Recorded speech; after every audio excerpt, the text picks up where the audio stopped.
चलिए note point लिखेंगे एक,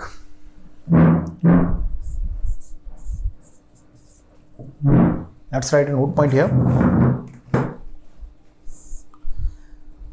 जैसे हमने डिस्कस किया यूनिट स्टेप सिग्नल, सो एक जनरल डेफिनेशन की अगर मैं बात करता हूं, so for u of t as we know, जैसे मान लीजिए हमने ये स्केल कंसिडर की, this a time scale, and on that time scale this is u of t, simply u of t having unit step value, यानी कि एक step change होगा t इज इक्वल टू 0 पर और वैल्यू पहुंच जाएगी कहां पर, 1 पर। Okay, this is u of t।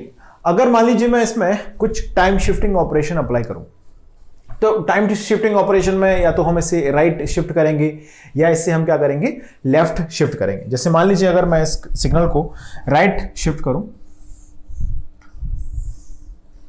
so the resulting signal जो obtain होगा that will be look like this. This is called u of, अब आपने कितने अमाउंट से इससे शिफ्ट किया है, t not. Okay, this is the value t not. अब t नॉट इक्वल टू 1 हो सकता है, t नॉट इक्वल टू 2, 3, 4.5, कुछ भी हो सकता है, any real value it could be. So this is called u of t minus t not. Clear है? अब इसी तरीके से अगर मैं इसको लेफ्ट शिफ्ट करूं,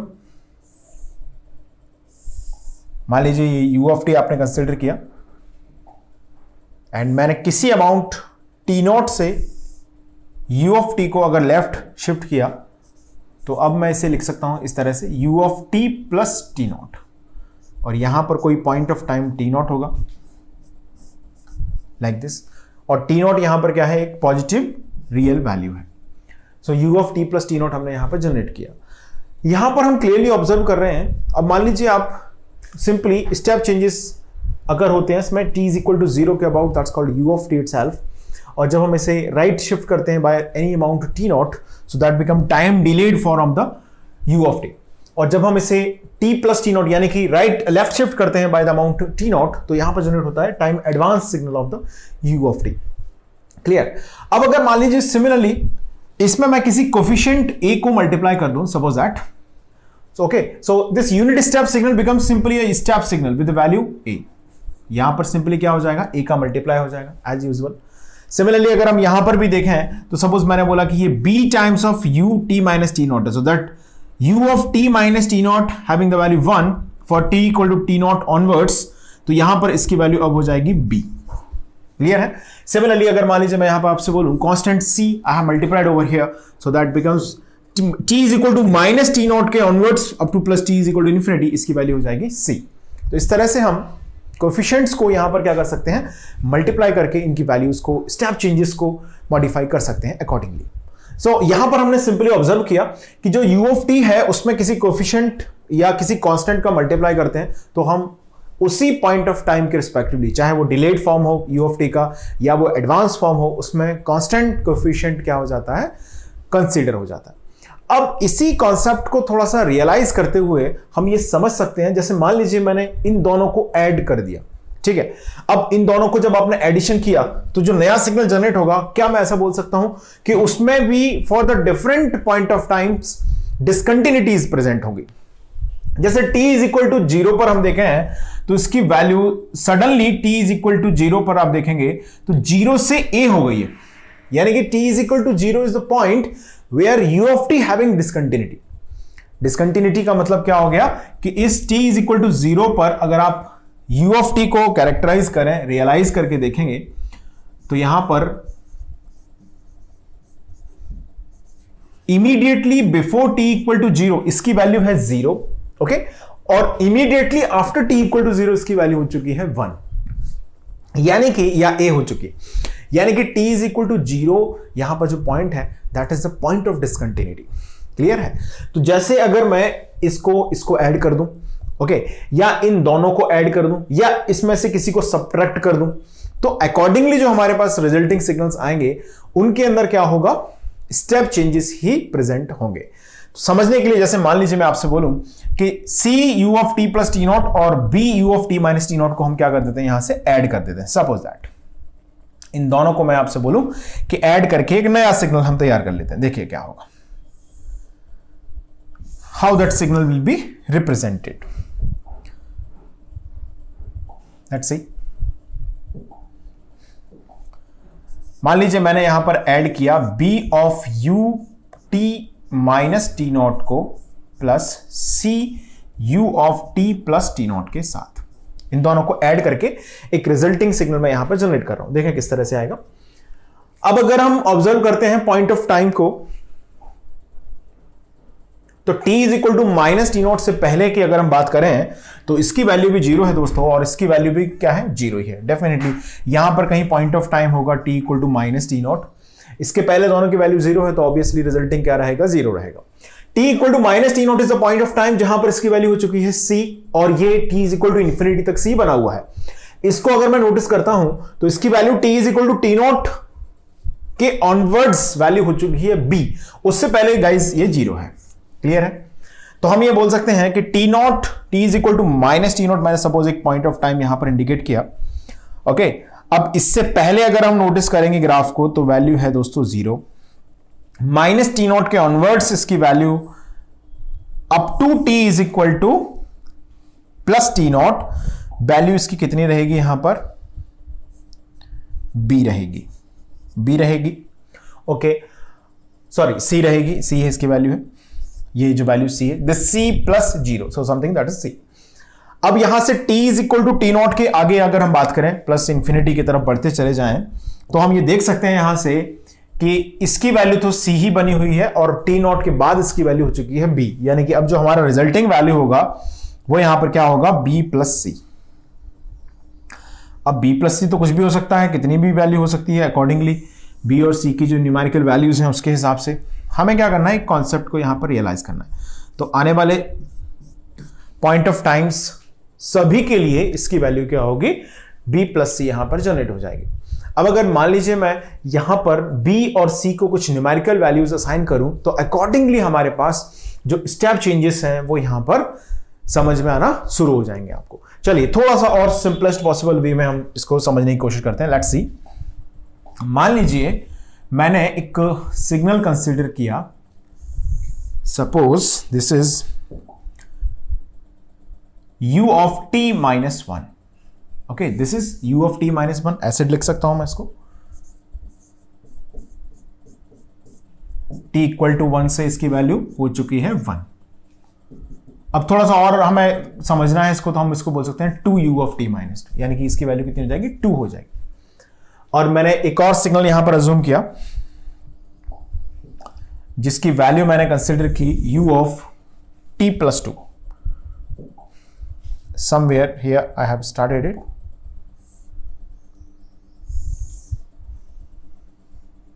like this, माइनस टू से हमने इसकी वैल्यू स्टार्ट की, और ये मैंने ले लिया suppose 3u of t plus two, इसकी वैल्यू 3 हो चुकी है, t is equal to minus two से ऑनवर्ड्स।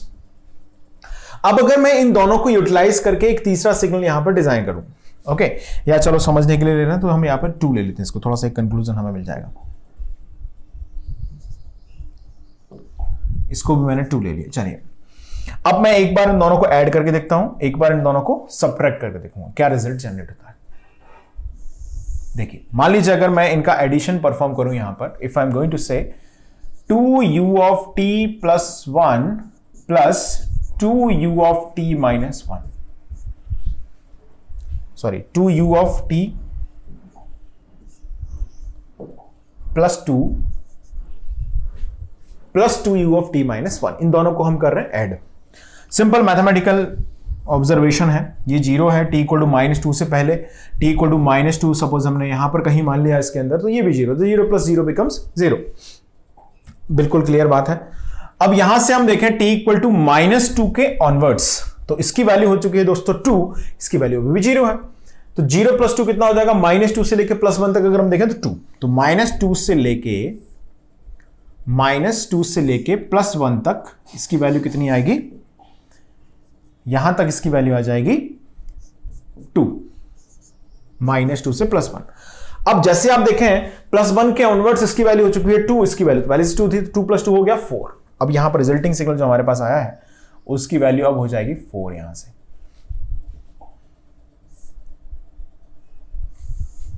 इस तरह से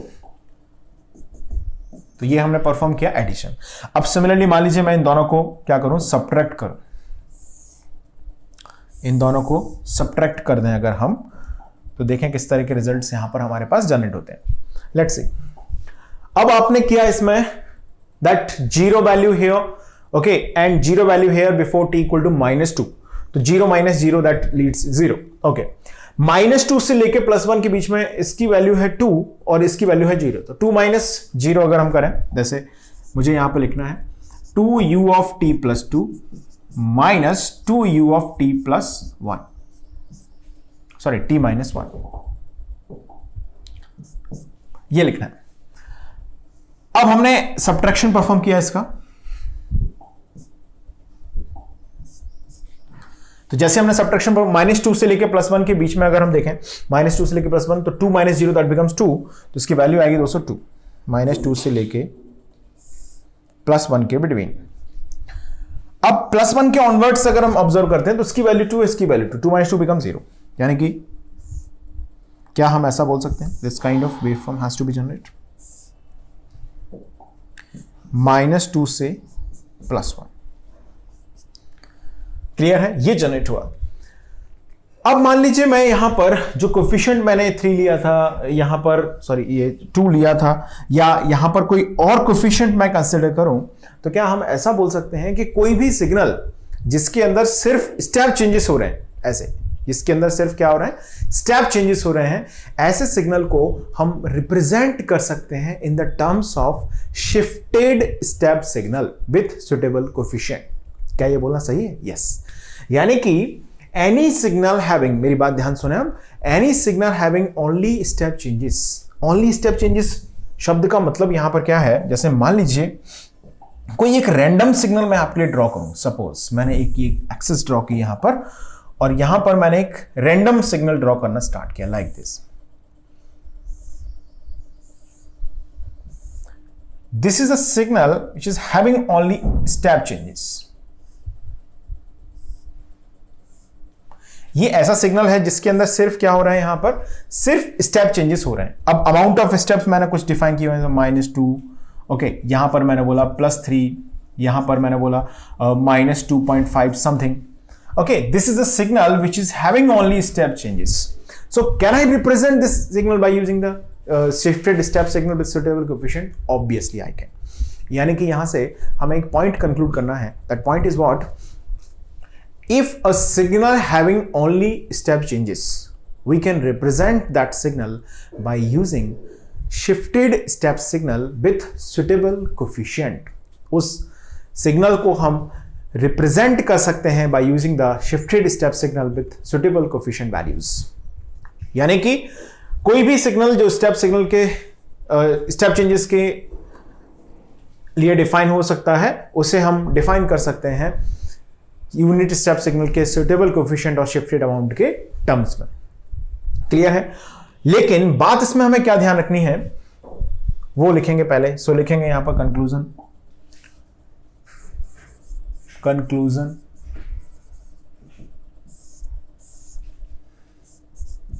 any signal having only step changes, we can define that signal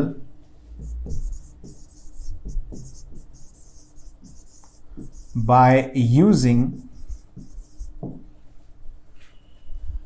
shifted step signal with suitable coefficient। अब हमने ये स्टेटमेंट तो समझ लिया इतना कि कोई भी सिग्नल है जिसके अंदर सिर्फ स्टेप चेंजेस हो रहे हैं, उसे हम डिफाइन कर सकते हैं यूनिट स्टेप सिग्नल के फॉर्म में सुटेबल कोएफिशिएंट का उसमें मल्टीप्लाई करके और एक शिफ्टेड अमाउंट को ऐड करके।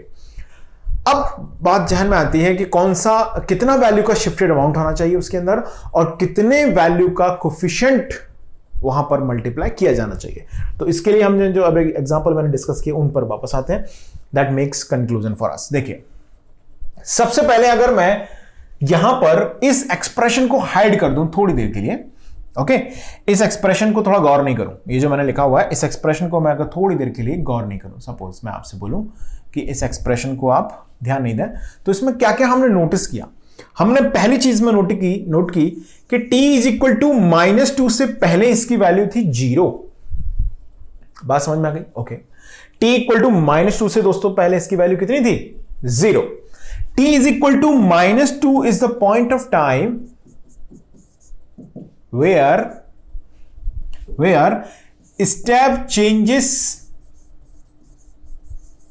by 2, क्योंकि 0 से स्टेप कितना हो गया?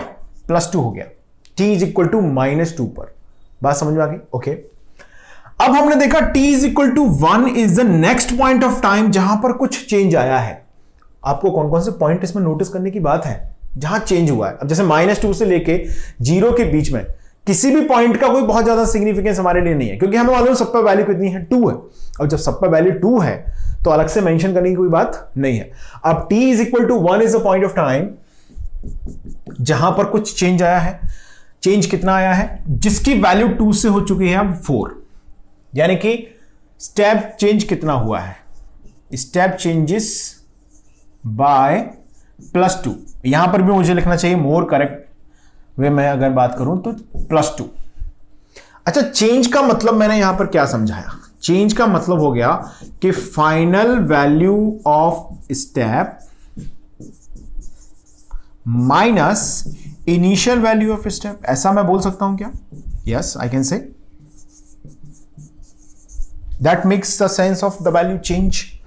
यानी जो वर्ड चेंज मैं यूज कर रहा हूं, चेंज, स्टेप चेंज बाय 2, यानी कि फाइनल स्टेप हो गया है 2, इनिशियल स्टेप था 0। Okay, t is equal to 1 is a point of time जहां पर ऐसा हुआ कि स्टेप चेंज हुआ +2 से। अब हमें दो बातें ऑब्जर्व करनी है, अमाउंट ऑफ स्टेप चेंज कितना हुआ और किस पॉइंट ऑफ टाइम पर हुआ। यानी कि जिस पॉइंट ऑफ टाइम पर हुआ वो होगा शिफ्टेड अमाउंट, यानी कि time shifting with suitable coefficient, यानी कि कोफिशिएंट होगा amount of change in the step, यानी कि final value of step minus initial value of step, वो होगा कोफिशिएंट इसका जो कि 2 है यहां पर। ओके, जैसे +2 तो कोफिशिएंट कितना है? +2। और किस पॉइंट पर हुआ है? t इक्वल टू -2 पर, तो -2 है इसका शिफ्टेड वैल्यू। और यहां पर t इक्वल टू 1 पर हुआ है, कितना चेंज हुआ है? +2, तो कोफिशिएंट कितना है? +2। यानी कि अब मैं बताता हूं आपको फाइनल पॉइंट जो आपको याद रखना है, with suitable coefficient where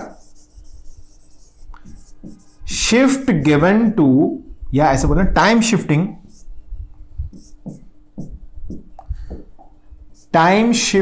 given to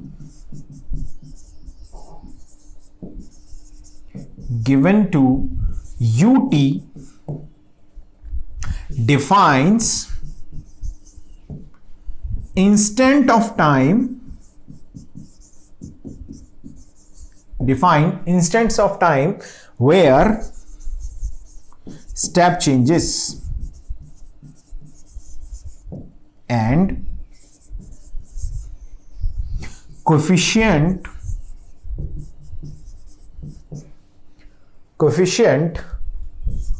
of ut या step signal ut defines amount of change in the step, amount of change in the step। Clear है? चलिए अब इसी बात को थोड़ा सा मैं एक और आसान सा एग्जांपल लेके आपको कन्वे करता हूं। देखिएगा, मान लीजिए मैंने एक सिग्नल आपके लिए, एक वेवफॉर्म आपके लिए ड्रॉ कर दी। सी दिस वेवफॉर्म, मान लीजिए ये मैंने बोला 2 है, ये मैंने बोला 4 है, और ये है कोई amount 6। This is signal f of t। Okay, और मैं आपसे बोल रहा हूं कि इसको रिप्रेजेंट करना है इन टर्म्स ऑफ यूटी। क्या करना है आपको? Represent in terms of UT. तो पहले हमें यह नोटिस करना है कि क्या यह सिग्नल ऐसा है जिसके अंदर सिर्फ जब भी चेंज हो रहा है वैल्यू में वो डिसकंटिन्यूअस चेंज हो रहा है, यानी कि स्टेप चेंजेस हो रहे हैं। हाँ बिल्कुल ऐसा हो रहा है। देखें t इज इक्वल टू 2 से पहले अगर आप देखें तो वैल्यू बनी हुई है 0, तो t is equal to 2 is a point of time जहां पर स्टेप सडनली स्विच कर गया 6 पर।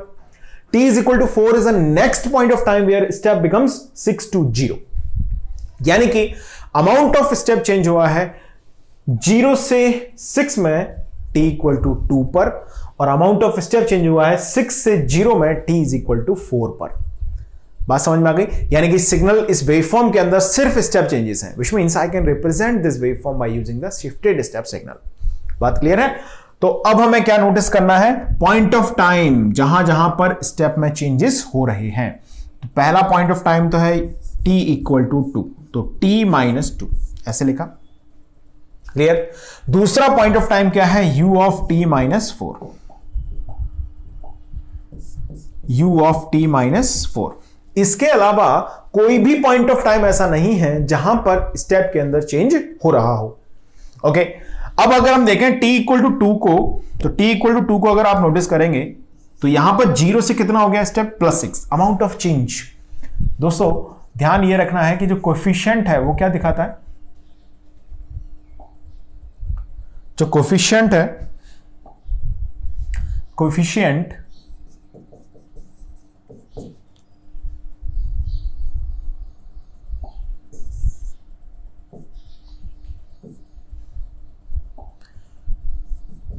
कोएफिशिएंट क्या दिखाता है? कोएफिशिएंट दिखाता है final step minus initial step,